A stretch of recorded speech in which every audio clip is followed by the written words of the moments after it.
चलिए तो objective series के एक और नए वीडियो पे आज हम बात करेंगे कक्षा 10वीं के अध्याय 17 दैनिक जीवन में रसायन से रिलेटेड चैप्टर से विज्ञान के वस्तुनिष्ठ प्रश्न और रिक्त स्थान से रिलेटेड प्रश्न। तो देखिए किस प्रकार से इसका प्रश्न आता है। जैसे ये पहला क्वेश्चन दिखाई दे रहा है आपको, खाने के सोडा का सूत्र है। तो इसमें हम लोग 3 से 4 ऐसे केमिकल पढ़ते हैं जिसका रासायनिक नाम, रासायनिक सूत्र आपको बिल्कुल याद रखना है।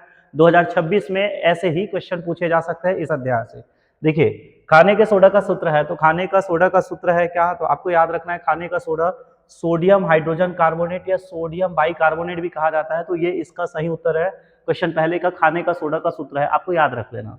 ठीक है, Na2CO3 × 10H2O ये कहलाता है धामन सोडा का सूत्र।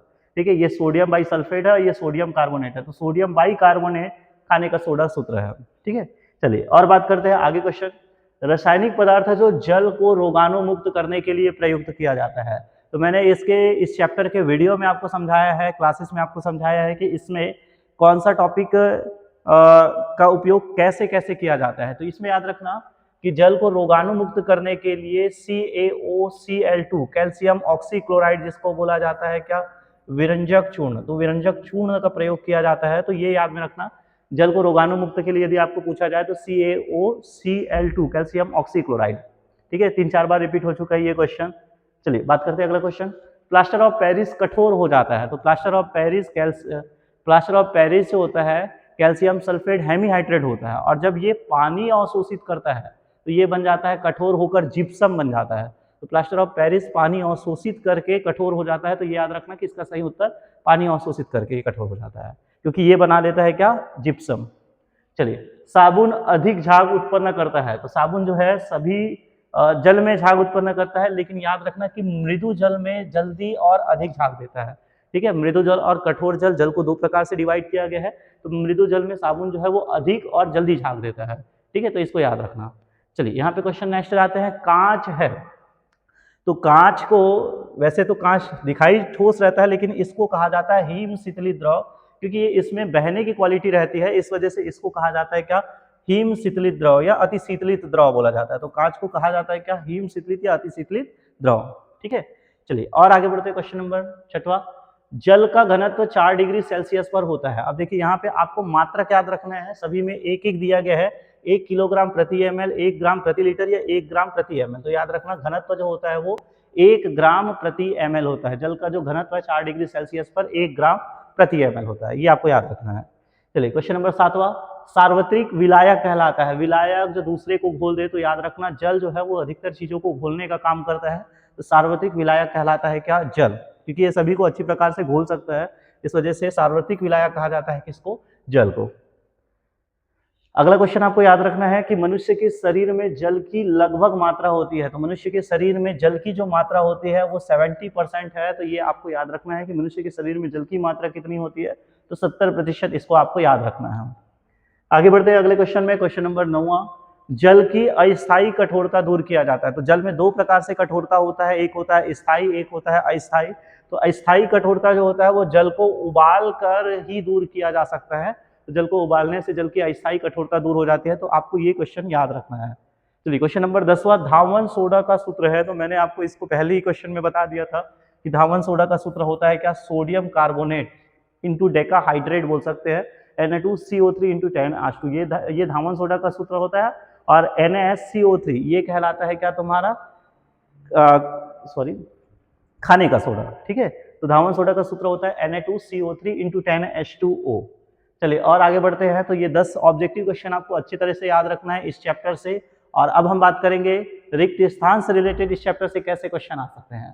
तो देखिए ये क्वेश्चन वही है, बस थोड़ा सा घुमा के दिया जाएगा आपको, जो ऑब्जेक्टिव में है वही रिक्त स्थान में लगभग क्वेश्चन ही आते हैं।